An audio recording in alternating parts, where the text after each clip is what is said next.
Assalamualaikum warahmatullahi wabarakatuh. Innal hamdalillah nahmaduhu wa nasta'inuhu wa nastaghfiruh wa na'udzu billahi min syururi anfusina wa min sayyiati a'malina. May yahdihillahu fala mudhillalah wa may yudhlil fala hadiyalah. Wa asyhadu an la ilaha illallah wahdahu la syarikalah wa asyhadu anna Muhammadan abduhu wa rasuluh. Amma ba'du. Alhamdulillah, puji serta rasa syukur marilah kita panjatkan kepada Allah Subhanahu wa taala yang telah memberikan segala karunia serta nikmatnya kepada kita semua hingga sampai saat ini kita diperkenankan oleh Allah Subhanahu wa taala untuk bertemu di tahun ini dan alhamdulillah sehat-sehat walafiat. Salawat serta salam marilah senantiasa kita panjatkan kepada baginda Nabi besar Muhammad SAW. Mudah-mudahan kita semua mendapatkan syafaatnya kelak pada yaumul qiyamah. Amin, amin, Allahumma amin. Seperti yang telah diinformasikan oleh tim DKM Baitul Tamam, pada siang kali ini kita akan melaksanakan acara ngajak atau ngaji bareng kejak yang kali ini bertempat di Masjid Baitul Tamam Bea Cukai Cikarang dan juga disiarkan secara langsung atau live streaming melalui YouTube channel Kejak Berdakwah, serta disiarkan pula melalui Microsoft Teams yang telah di-share pada nota dinas sebelumnya. Adapun pada kesempatan kajian kali ini akan disampaikan oleh Pak Ustadz Mima Abdul Khoir Amar yang sudah hadir bersama kita di Masjid Baitul Tamam Bea Cukai Cikarang. Assalamualaikum Pak Ustadz, terima kasih telah meluangkan waktunya siang hari ini. Semoga selalu senantiasa dirahmati oleh Allah Subhanahu wa taala. Dan saya selaku MC pada siang hari ini, Pradipta Kusumariandika. Kajian pada siang hari ini akan mengambil tema terjemah dan tafsir Quran per kata pada surat Al-Baqarah ayat 38. Baik Bapak-Bapak, nanti akan ada kesempatan tanya jawab setelah kajian disampaikan oleh Pak Ustadz. Untuk itu pada kali ini Ustadz Bima Abdul Qair Hamar kami persilahkan untuk memulai kajiannya.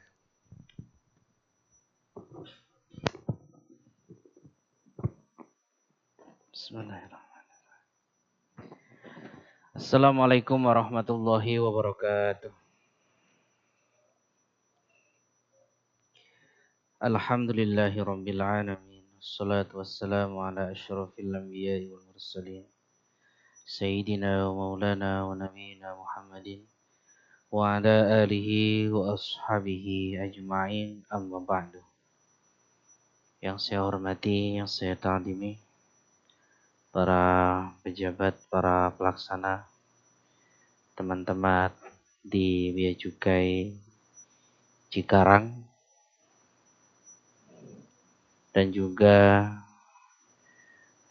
para pejabat, para pelaksana yang ada di Bea Cukai Kanwil dan seluruh yang hadir di siang hari ini. Alhamdulillah, bersyukur kita kepada Allah Subhanahu wa taala. Di siang hari ini kita bisa hadir untuk thalabul ilmi, untuk mencari ilmu. Istilahnya mana? Ngajak ya. Ngaji bareng Kanwil Jakarta. Saya baru tahu istilahnya itu. Ya. Apa baru dibikin istilahnya? Ya? Yang mana ada niat baik ya dari teman-teman di Kanwil untuk sama-sama kita belajar, kita thalabul ilmi, khususnya di dalam masalah tarjamatul Quran. Kita mampu menerjemahkan Al-Quran. Makanya kita bahasnya satu ayat. Berharap bahwa ayat-ayat yang sudah kita lewati, makna dan terjemahnya sudah bisa kita hafalkan, sehingga memperbanyak kosakata kita di dalam Quran yang kita baca. Karena bagaimana mungkin kita bisa dekat dengan Quran, nyaman dengan Quran, kalau kita nggak memahami makna dan juga terjemahnya. Sama kayak kamu punya istri orang Rusia, ngomongnya bahasa Rusia, kamu nggak paham, gimana Pak? Ya kan aneh gitu kan, artinya mau minta sesuatu kan susah, mau memahaminya juga apa? Juga susah. Begitu juga dengan Quran. Kita berharap Quran yang kita baca ini bukan hanya sekedar kita bisa membacanya. Kalau nggak salah di sini sudah ada kajian tahsin ya. Ada kajian tahsin Quran ya. Nah, sekarang tinggal bagaimana kita bisa menerjemahkannya. Insya Allah di siang hari ini, kalau nggak salah sudah ayat 29 ya. Oke, ingat saya kok udah 29. Kemarin saya sudah bicara tentang turunnya Nabiullah Adam alaihissalam. Insya Allah kita akan berada di ayat ke-39. Ya, kalau loncat satu ya, 38, 39 ya. Allah Subhanahu wa taala berfirman di dalam surah Al-Baqarah ayat 39. Silakan yang mau baca silakan. Saya pengen dengar suaranya ini orang-orang di BC Cikarang nih. Fadal, MC, siapa MC? Antum sendiri ya nggak apa-apa. Nunjuk orang ya nggak apa-apa. Nggih, Pak Ustadz, punten berhubung saya sudah berbicara tadi, saya oper kepada Mas Didi. Punten Mas Didi. Ayat 39. Berhubung Mas Didi sedang berhalangan, Pak Ustadz, saya Insyaallah ada yang berhalangan ya. Insyaallah.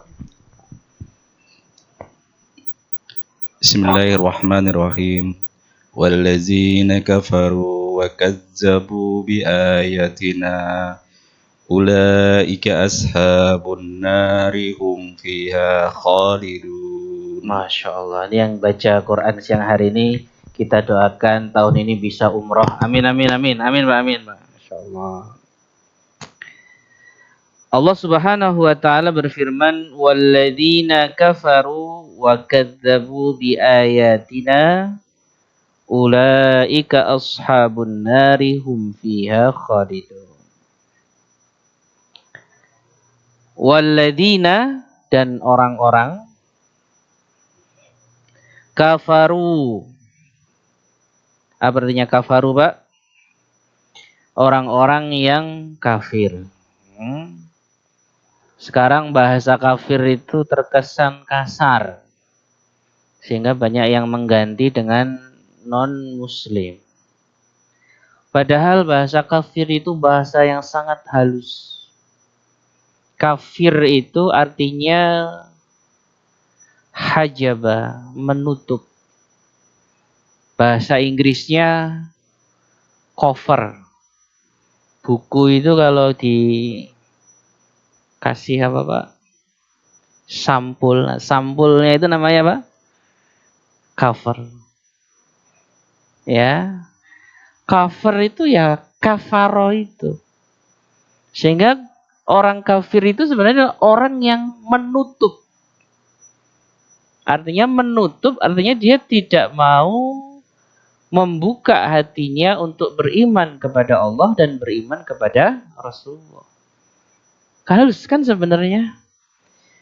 Cuma kan intonasinya kalau ngomong kan agak serem sekarang. Orang-orang kafir. Nah, jadinya serem jadinya. Padahal bahasa apa namanya? Kafir itu yang bikin Quran dan halus banget sebenarnya maknanya. Ya, Allah membahasakan dengan bahasa kafir.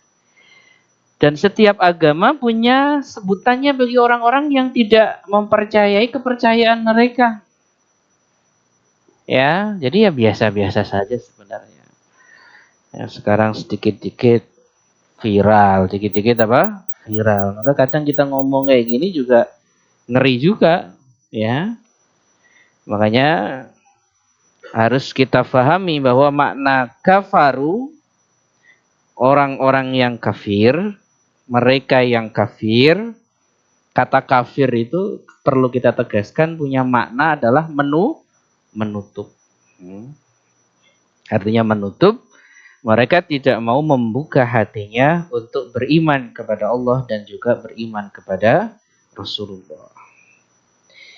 Apa kata Allah? Walladina dan alladina orang-orang yang kafaru, mereka kafir, wa dan kadzabu, mereka mendustakan.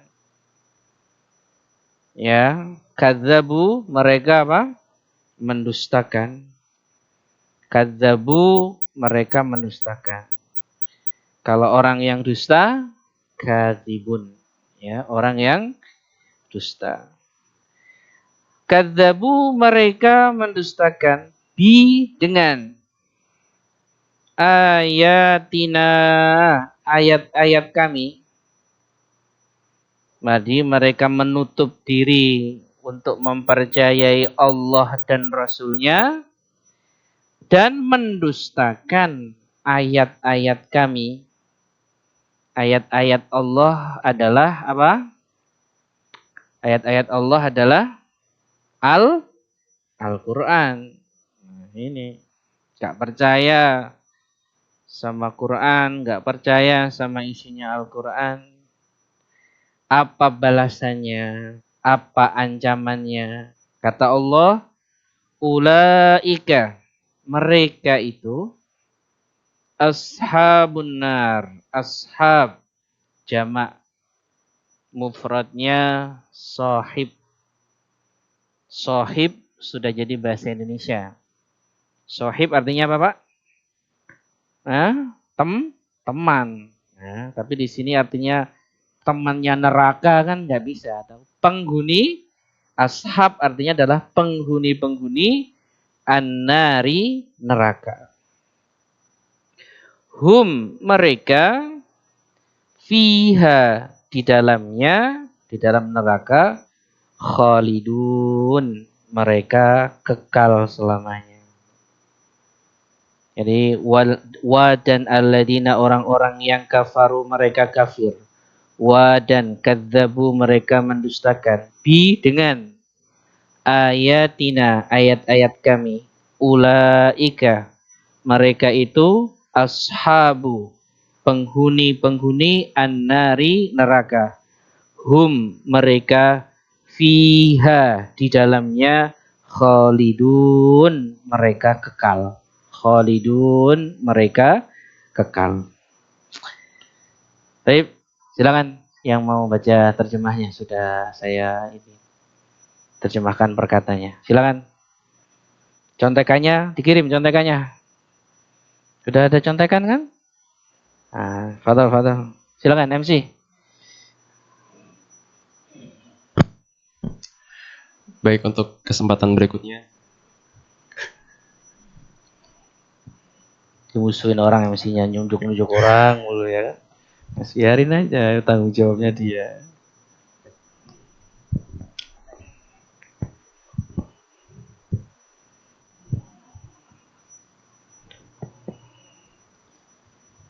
Adapun orang-orang yang kafir dan dan gimana?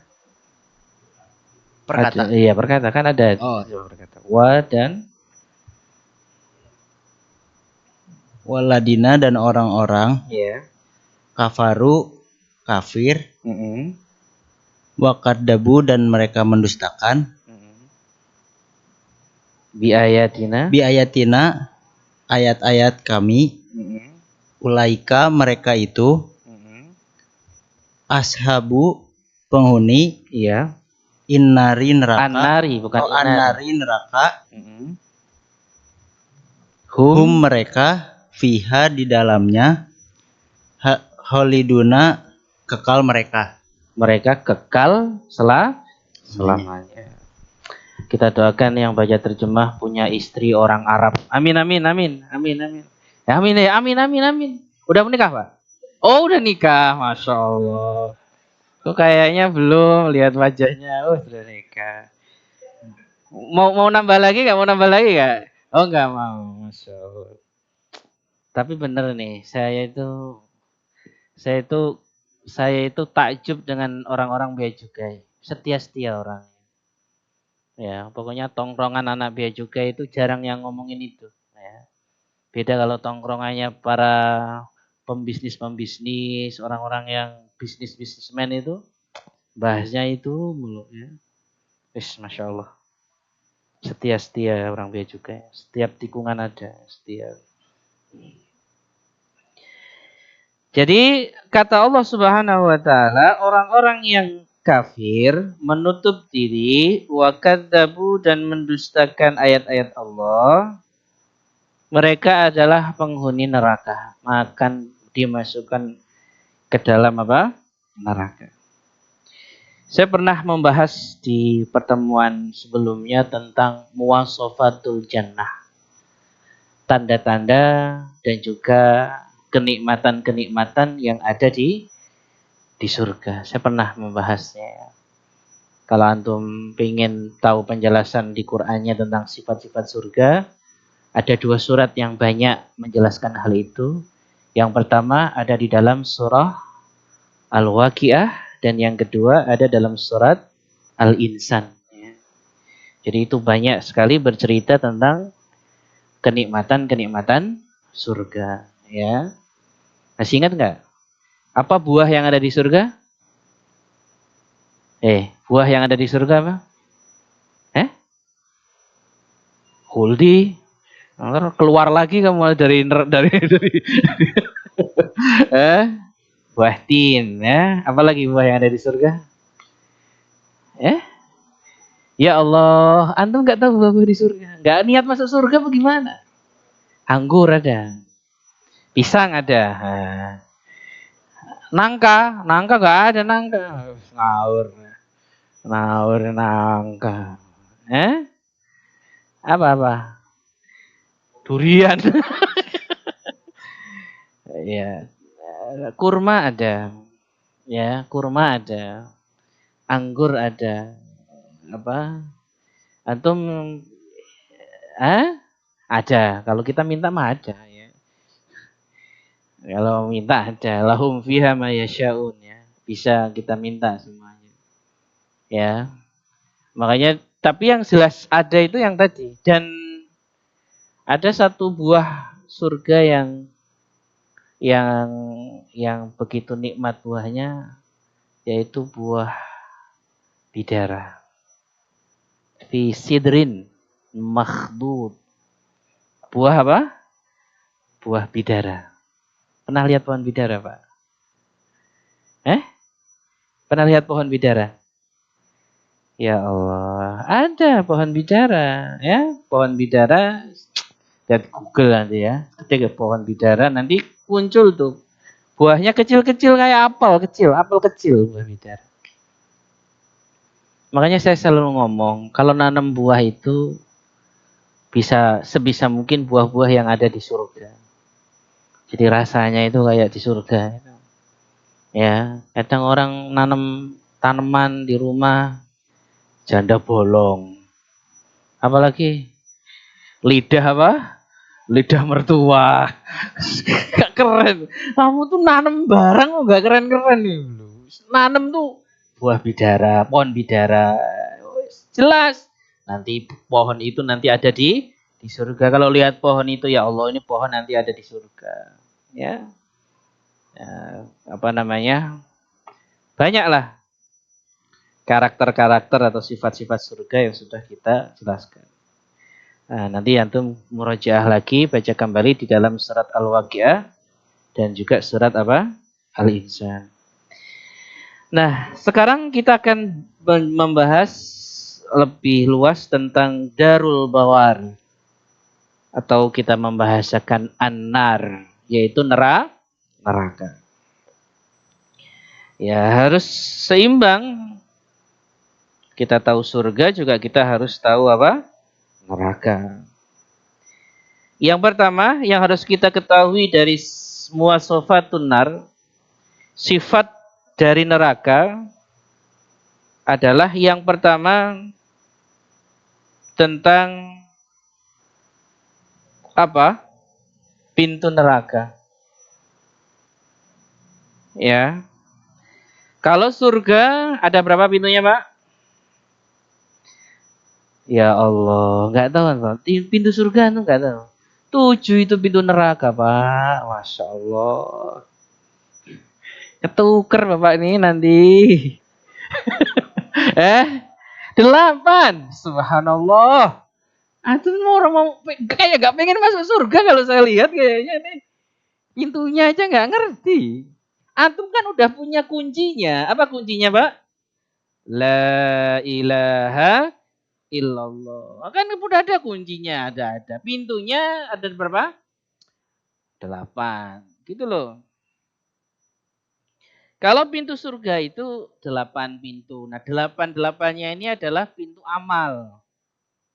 Pintu sholat, pintu puasa. Kalau pintu puasa namanya apa? Namanya khusus nih. Kalau pintu puasa namanya apa? Ar-Rayyan. Ya, itu kalau kita bicara pintu surga. Kalau pintu neraka ada berapa, Pak? Ada 7. Allah Subhanahu wa taala berfirman di dalam surah Al-Hajr ayat 44. Kata Allah Subhanahu wa taala di dalam surat Al-Hijr ayat 43-44, wa inna jahannama lamau'iduhum ajma'in. Sesungguhnya neraka jahanam ini adalah janji bagi mereka bagi mereka semuanya, orang-orang yang mengingkari Allah dan Rasulnya, laha sab'atu abwabin. Jadi di neraka itu ada sab'atu abwab. Apa artinya sab'atu? Sab'ah. Sab'ah artinya berapa? 7. Abwab artinya pintu. 7 pintu. Masya Allah. Pintu pertama namanya pintu Jahannam. Disebut dengan Naru Jahannam. Ini neraka yang paling tingkatannya paling apa, Pak? Paling rendah gitu ya. Nah, jadi Bapak kalau tanya Ustadz, neraka yang paling rendah tingkatannya adalah apa? Jahanam. Ya. Makanya saya nggak terlalu setuju Jahanam itu jadi merek madu. Ada merek madu Jahanam. Buat apa? Buat apa? Kalau kalian kayak nggak tahu aja. Buat apa itu madu Jahanam? Buat apa? Kejantanan.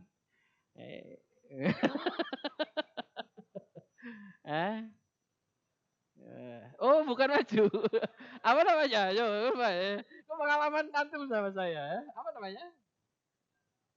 Hajar batu Jahanam.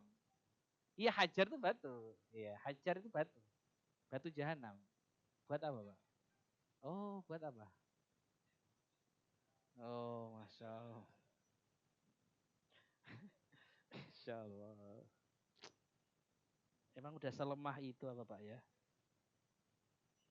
Ya. Jadi Jahanam itu yang paling ini ya. Paling bawah, paling atas. Jadi neraka itu kan paling atas paling atas tuh yang paling ringan ya. Paling bawah yang paling siksanya paling apa? Paling dahsyat. Kemudian yang kedua adalah lazo. Namanya neraka lazo. Nah, lazo. Kalau dalam Qur'annya nazza'atan lisyawa dan seterusnya ya. Bawahnya lagi, lebih bawah lagi adalah al-hutamah. Wa ma adraka mal hutamah, narullahil muqadah. Hutamah itu tiga yang tengah. Kemudian yang keempat adalah as-sa'ir. Sa'ir. Yang kelima adalah apa? Sakor. Jadi, sakor, sa'ir, kemudian apa? Sakor. Sakor itu berarti orang yang nggak mau apa? Salat. Ya, itu nerakanya neraka sakor. Sakor itu hampir bawah. Karena udah 5, tingkat kelima bawah itu sakor itu. Qurannya di dalam Quran nanti orang ahli neraka itu diwawancarai. Masalakakum fi sakor. Apa yang menjadikan kamu masuk ke neraka sakor? Jawabannya apa? Qalu lam naku minal musallin. Mereka menjawab kami dulu tidak mau apa? Tidak mau sholat. Kemudian yang keenam adalah jahim. Dan yang paling dalam adalah hawiyah. Neraka apa, Pak? Hawiyah. Ya. Siapa yang ada di hawiyah ini? Orang-orang munafik. Kata Quran, innal munafiqina fid darkil asfali minan nar. Orang-orang munafik ini berada di neraka yang paling apa? Paling dalam.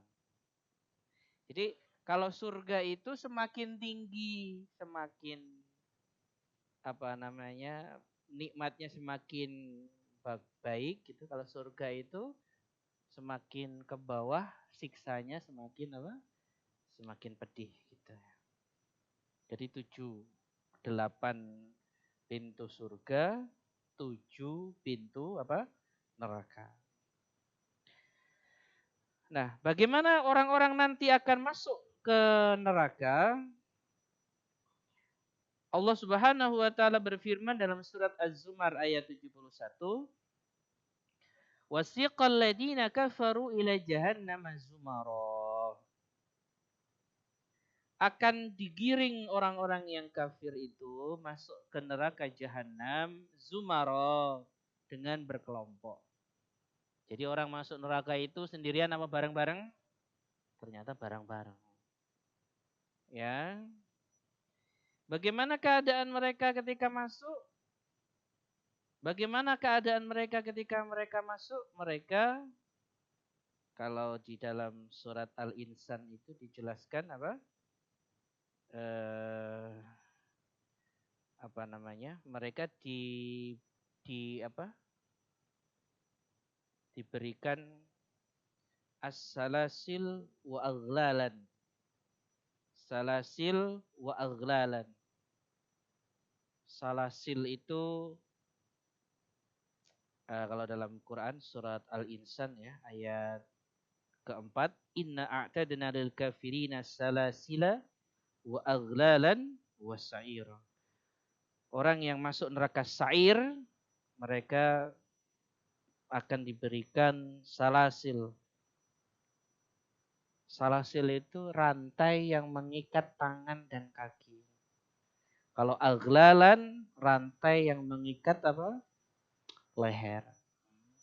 Jadi penduduk neraka itu ketika masuk ke neraka mereka diapain? Diikat dengan apa? Dengan rantai di apa? Lehernya, di tangannya dan juga di kakinya. Gitu ya. Kemudian ketika mereka dimasukkan ke dalam neraka, karena neraka itu adalah nar. Apa artinya narun itu, Pak? Neraka itu bahasa Arabnya adalah an-naru. Narun. Narun. Narun artinya apa? Asli artinya apa, Pak? Api. Ya, narun artinya apa? Api. Makanya kalau punya anak jangan dinamain Siti Anar. Ya, Anar itu artinya apa? Api, gitu ya. Karena narun api adalah nama neraka sehingga siksa yang banyak diberikan di neraka adalah dibakar dengan api. Ayo, siapa yang tahu? Apa warna apinya neraka warnanya apa? Ayo. Ayo, warna api neraka. Kalau Bapak ini nggak tahu, oke lah, nggak niat masuk neraka kan ya. Nggak apa-apa kalau nggak ngerti. Tapi kalau surga nggak ngerti kebangetan. Putih? Hitam? Ada yang kehitam-hitaman, kemerah-merahan, apa ini kan?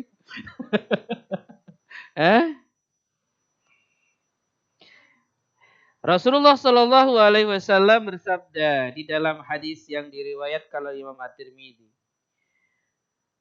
"Ukida 'alan nari alfasanah hatta marat." Api neraka itu dipanaskan selama 1000 tahun sampai warnanya memerah. Di warna api neraka itu api dipanaskan sampai warnanya apa? Merah. Tsumma auqada 'alaiha alfasanah hatta biyaddat. Kemudian dipanasin lagi 1000 tahun lagi sehingga menjadi warnanya apa? Putih. Ya, jadi warna api neraka itu awalnya merah menjadi apa? Putih setelah dipanaskan. Jadi pemanasan pertama itu 1000 tahun pertama menjadi apa? Merah, 1000 tahun kedua menjadi apa? Menjadi putih. Summa ukida alaihi alfasanatin. Kemudian dipanaskan lagi selama 1000 tahun hatta swaddat sehingga warnanya menghitam. Makanya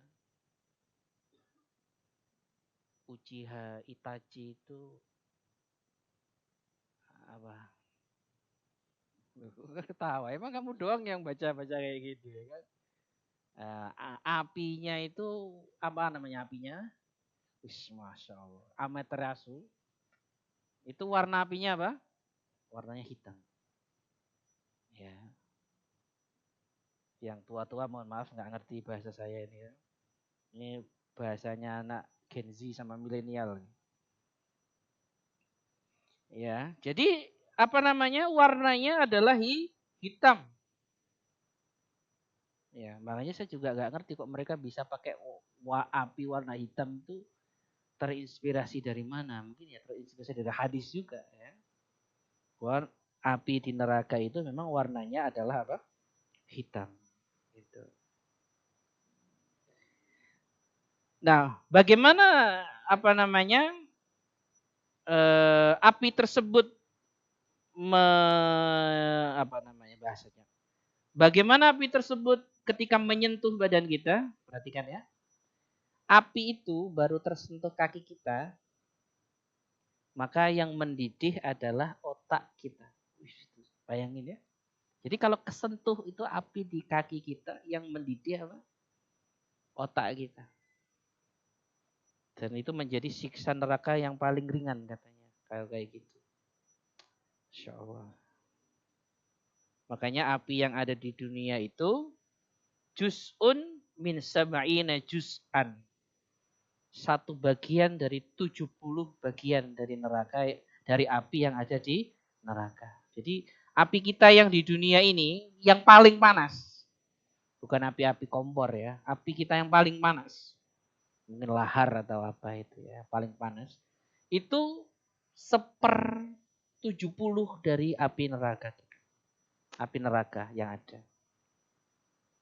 Sebenarnya saya juga malas membahas kayak gini nih. Pengen bahas surga, bidadari gitu. Enak ya kan? Ya tapi ya gimana? Emang harus kita pahami semuanya. Ya. Masya Allah. Mengerikan ya neraka itu. Nah, kemudian apakah orang yang ada di surga itu makan dan minum? Apakah orang yang ada di neraka itu makan dan minum? Sama. Kalau orang di surga, makan buah-buahan di surga. Minum minuman di surga. Ada yang tahu nggak? Ada 4 jenis minuman di surga. Ayo, yang pertama susu. Yang kedua madu. Yang ketiga air zam-zam.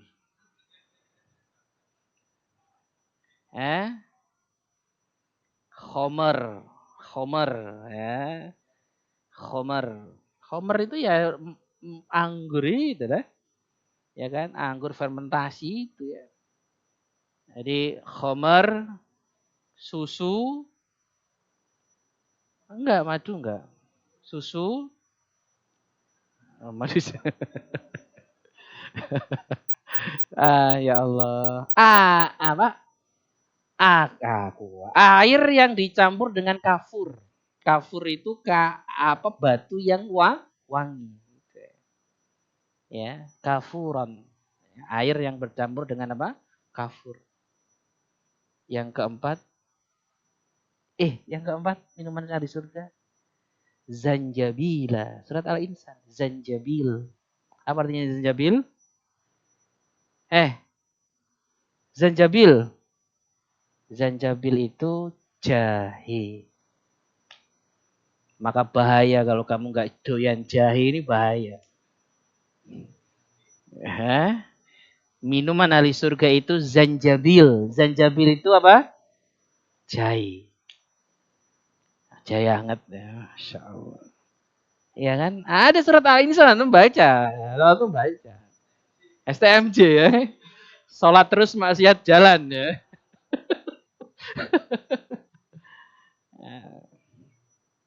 Itu kalau minuman ahli surga. Minumannya ahli neraka, yang pertama adalah al-hamim. Ya. Kata Allah Subhanahu wa taala dalam surat Al-Hajj ayat 19, yusabbu min fawqi ru'usihimul hamim. Orang ahli neraka itu dari kepalanya dituangkan air hamim. Apa hamim? Ma'un harun yajri an ainin aniyah. Sebuah air yang panas mendidih yang berasal dari sumberan yang ada di neraka. Jadi neraka itu, Pak, jangan antum pikir neraka itu bentuknya kayak tanah lapang lurus gitu, enggak. Neraka itu jibal wal wadi. Ada gunung-gunungnya, kemudian ada apa? Ada lembah-lembahnya. Itu neraka itu. Ya, di neraka itu enggak flat gitu enggak. Ya ada gunungnya, ada lembahnya. Nah, muncul di neraka itu sumber mata air namanya apa? Al-Hamim. Hamim. Yusharu bihi ma fi butunihim wal julud. Kalau air itu diminum, meleleh isi perutnya dan juga kulitnya. Saking panas. Ya. Kalau kita baca nikmat surga enak banget. Baca neraka ya kayak gini. Ya, yang pertama adalah apa? Hamim. Yang kedua adalah ma'us sadid. Ada dalam surat Ibrahim ayat ke-16, min waraihi jahannamu wa yusqa min ma'in sadid, kata Quran. Orang yang ada di neraka, surat Ibrahim ayat 16, akan diberikan minum dari air sadid. Sadid itu apa?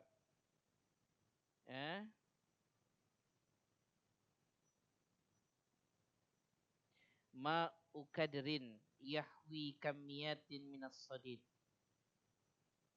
Air yang mengandung nanah dan juga darah.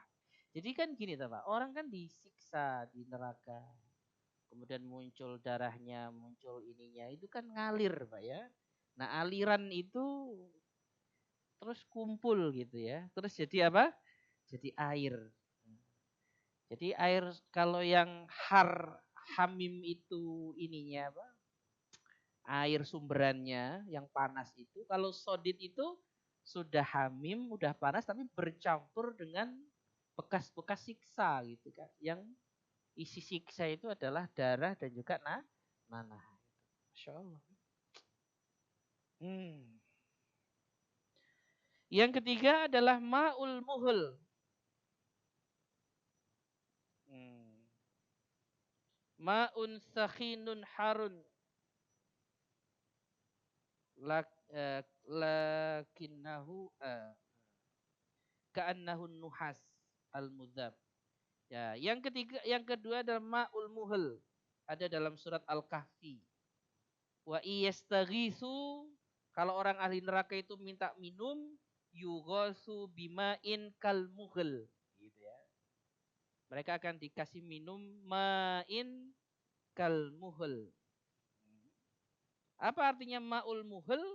Ma'ul muhal itu adalah apa? Air yang panas yang seperti nuhas. Seperti apa ya?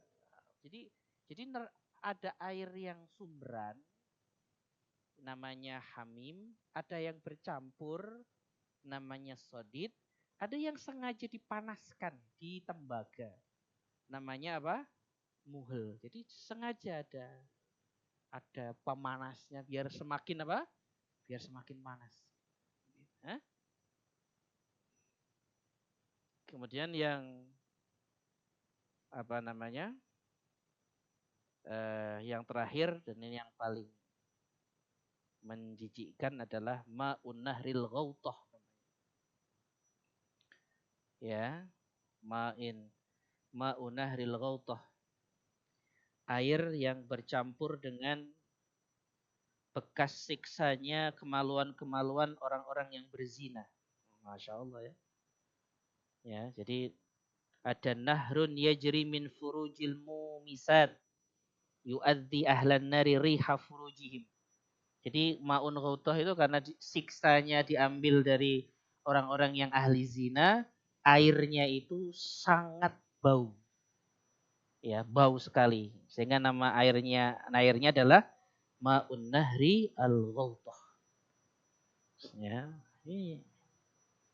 Jadi ya harus paham di neraka surga ada ini, di neraka juga ada macam-macam itu. Masya Allah, udah mau jam 1 aja nggak kerasa ngomongin neraka. Jadi ngeri saya. Makanya Pak, sholat yang rajin ya. Baca Quran yang banyak, ngaji, banyak istighfar. Jangan melakukan hal-hal yang bersifat dosa. Maka insya Allah kita akan lepas dari ini. Yang terakhir adalah makanan-makanan mereka. Ada az-zakum, ada ghislin, ada dori'. Ya, dori' itu sejenis apa? Duri ya. Dori' itu apa? Duri. Ya, kalau zakum itu buah. Jadi ada pohon di neraka itu yang bisa berbuah. Buahnya namanya apa? Zakum. Tapi terakhir dari semua siksa yang saya sebutkan tadi, kira-kira yang paling dahsyat, paling sakit, paling menyiksa siksa dari neraka itu siksa apa, Pak? Saya kasih hadiah kalau bisa jawab. Siksa neraka paling dahsyat. Ayo, saya kasih hadiah kalau bisa jawab. Saya kirim dari rumah saya hadiahnya. Ayo, cepat. Siksa neraka paling dahsyat itu apa? Ya? Hah? Ayo. Kayaknya antum gak niat masuk neraka ya kan? Jadi gak tahu siksa neraka yang paling dahsyat. Apa siksa neraka yang paling sakit, paling menyakiti kita lah? Ternyata bukan apinya yang bikin sakit, bukan makan buah zakumnya yang bikin sakit, bukan minum mata air hamimnya yang bikin sakit, Pak. Tapi sakit orang yang ada di neraka ini adalah sakit tentang penyesalan. Itu yang paling sakit. Makanya ahli surga itu selalu berteriak, menangis. Selama dia surga itu menangis dan selama itu dia memohon untuk ketemu sama Allah dan meminta apa? Ampun. Tapi Allah tidak pernah mau menemuinya lagi. Bayangkan kamu cinta, kamu punya salah nih sama orang. Kamu punya salah sama orang nih, Pak. Terus kamu apa, Pak? merasa sudah menyesali rasa salahmu itu, kemudian mau apa? Mau apa, Pak? Mau minta maaf. Tapi orang yang kamu sakiti itu jangankan menulis surat, menitip salam pun saja. Jadi lagu ini gimana ya kan? Menitip salam aja nggak boleh gitu kan? Artinya kalau antum tanya siksa surga yang paling dasar itu, Pak, bukan siksa badaniah, bukan siksa fisik, tapi siksa apa, Pak? Ruh kita. Ruh kita tidak tersakiti dengan air panas. Ruh kita tidak tersakiti dengan pohon zakum. Yang tersakiti dari ruh kita ini adalah rasa apa? Penyesalan. Makanya kata Rasulullah SAW, orang yang ada di surga itu selalu menangis dan selalu minta ketemu sama Allah untuk apa, Pak? Untuk minta maaf. Karena dia, ya Allah, begitu banyak nikmat kau berikan aku di dunia, begitu banyak nikmat yang kau berikan aku, tapi aku kok kayak gitu, nyesel, nangis. Yang kata Rasul, kalau tangisan penduduk ahli surga, penduduk ahli neraka ini, apa? Kalau tangisan air mata penduduk ahli neraka ini digambarkan sama Rasul, saking banyaknya sampai orang itu bisa pakai perahu untuk apa namanya, untuk berjalan di atas air mata. Saking banyaknya air mata. Ya, makanya Bapak jangan sampai salah. Sama juga orang penduduk ahli surga. Apakah di surga kenikmatannya paling enak adalah bidadari? Tidak. Apakah ahli surga kenikmatan paling enak adalah minum dan makanan surga? Tidak. Apa kenikmatan di surga ternikmat apa, Pak? Bertemu dengan Allah, melihat Allah Subhanahu wa taala. Semoga kita semuanya bisa bertemu dengan Allah Subhanahu wa taala. Jadi gitu. Jadi siksa yang paling menyakiti kita itu adalah siksa ruh, Pak. Bukan siksa jasadiah. Kenikmatan pun yang paling bisa kita nikmati nanti di surga itu bukan kenikmatan jasadiah. Berhubungan nikmat jasadiah, makan nikmat jasadiah. Tapi nikmat ruh ini yang paling yang paling bisa kita katakan sebagai nikmat terbesar orang-orang yang ada di surga. Baik, mungkin itu yang bisa saya sampaikan. Semoga ada manfaatnya. Qul qouli hadza astaghfirullah li wa lakum. Wassalamualaikum warahmatullahi wabarakatuh. Luar biasa, terima kasih Pak Ustadz atas kajian yang telah disampaikan pada siang hari ini. Sungguh ilmu yang insya Allah bermanfaat bagi kita semua. Kepada para hadirin sekalian, baik yang berada pada lantai 1 Masjid Baitul Tamam ataupun pada Microsoft Teams, kami persilahkan untuk dapat mengajukan pertanyaan kepada Ustadz, utamanya mengenai tema kajian yang disampaikan siang hari ini. Ada pertanyaan?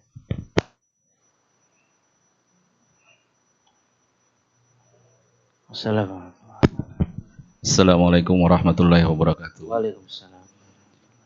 Izin bertanya Ustadz berkaitan dengan ayat tadi tentang wakadzabu bi ayatina, mendustakan ayat-ayat kami. Iya. Mungkin diberikan contoh Ustadz, karena memang fenomena saat ini salah satu contoh tentang menutup aurat. Kalau menutup aurat, pemahaman saya itu adalah wajib. Tapi ada sebagian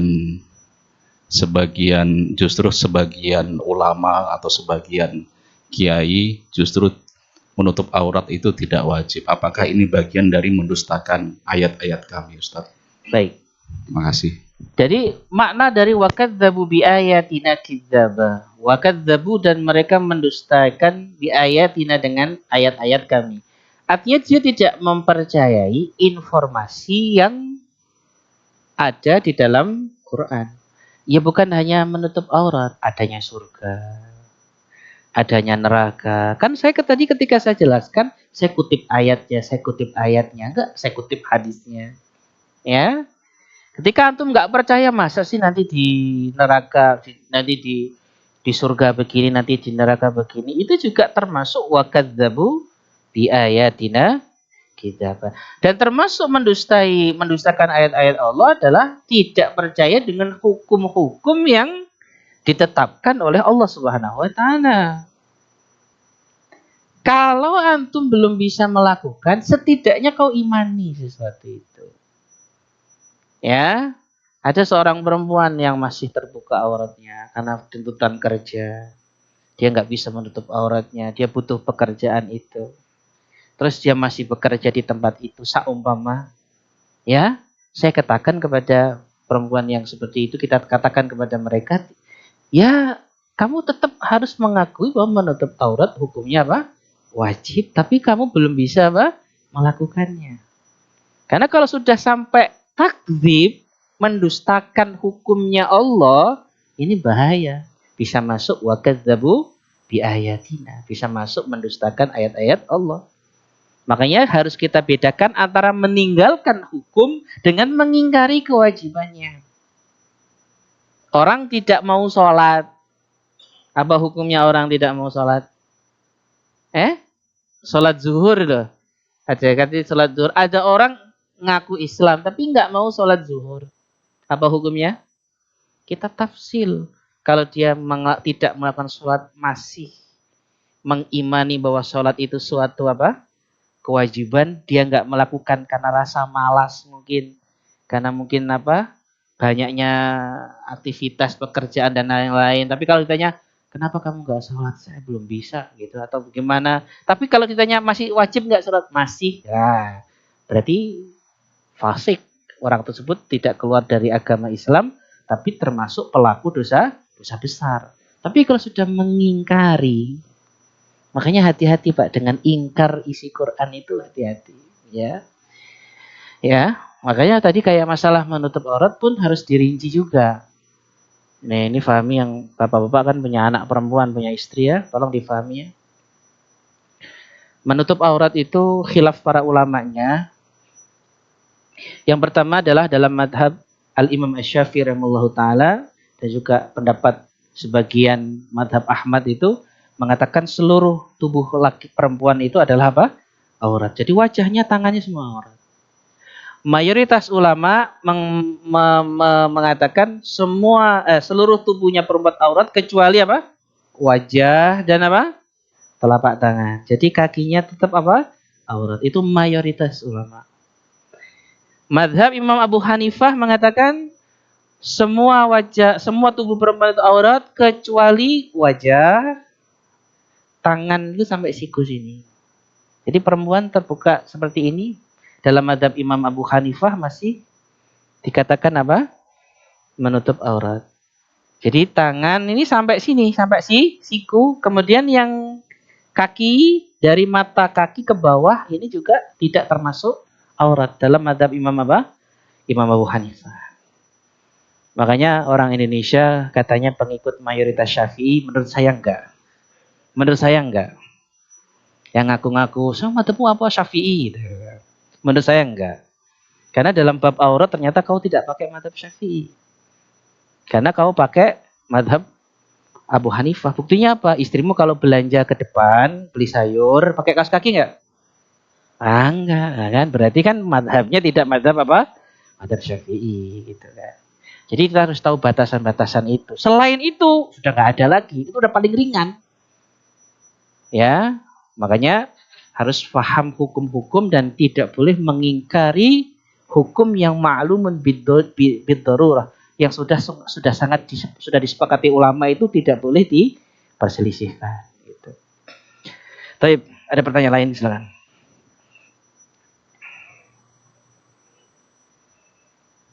Cukup? Ya.